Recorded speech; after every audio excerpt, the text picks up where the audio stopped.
ಸಚಿವ ಡಿ ಸುಧಾಕರ್ ಅವರ ನಿಧನಕ್ಕೆ ಸಚಿವ ಎಚ್.ಕೆ. ಪಾಟೀಲ್ ಸಂತಾಪ. ಗದಗ್ನಲ್ಲಿ ಸಂತಾಪ ಸೂಚಿಸಿದ ಸಚಿವ ಎಚ್.ಕೆ. ಪಾಟೀಲ್ ಅವರ ಅಗಲುವಿಕೆ ಬಹಳಷ್ಟು ನೋವನ್ನ ತಂದಿದೆ. ಕರ್ನಾಟಕದಲ್ಲಿ ಒಬ್ಬ ಸೌಮ್ಯ ಸ್ವಭಾವದ ರಾಜಕಾರಣಿಯಾಗಿದ್ದರು. ಸಹಕಾರ ಕ್ಷೇತ್ರದಲ್ಲಿ ಇದ್ರೂ ತಮ್ಮ ಕ್ಷೇತ್ರದಲ್ಲಿ ಬಡವರ ಬಗ್ಗೆ ವಿಶೇಷವಾದ ಕಾಳಜಿಯಿಂದ ಕೆಲಸ ಮಾಡತಕ್ಕಂತಹ ಮುಖಂಡ. ಅವರ ಅಗಲುವಿಕೆ ಮಧ್ಯ ಕರ್ನಾಟಕ ಭಾಗಕ್ಕೆ ಬಹಳ ದೊಡ್ಡ ಹಾನಿಯಾಗಿದೆ. ಅವರ ಆತ್ಮಕ್ಕೆ ಚಿರಶಾಂತಿಯನ್ನ ಕೋರ್ತೇನೆ ಎಂದು ಹೇಳಿದ್ದಾರೆ. ನ್ಯೂಸ್ ಬ್ಯೂರೋ ಎನ್ಕೆಎಸ್ ಟಿವಿ4 ಗದಗ.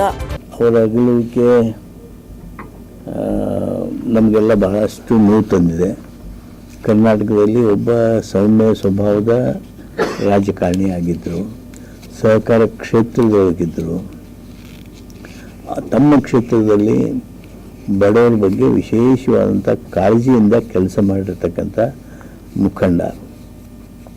ಅವರ ಅಗಲುವಿಕೆ ಆ ಮಧ್ಯ ಕರ್ನಾಟಕ ಭಾಗಕ್ಕೆ ಬಹಳ ದೊಡ್ಡ ಹಾನಿಯಾಗಿದೆ. ಅವರ ಆತ್ಮಕ್ಕೆ ಚಿರಶಾಂತಿಯನ್ನು ಕೋರ್ತೀನಿ.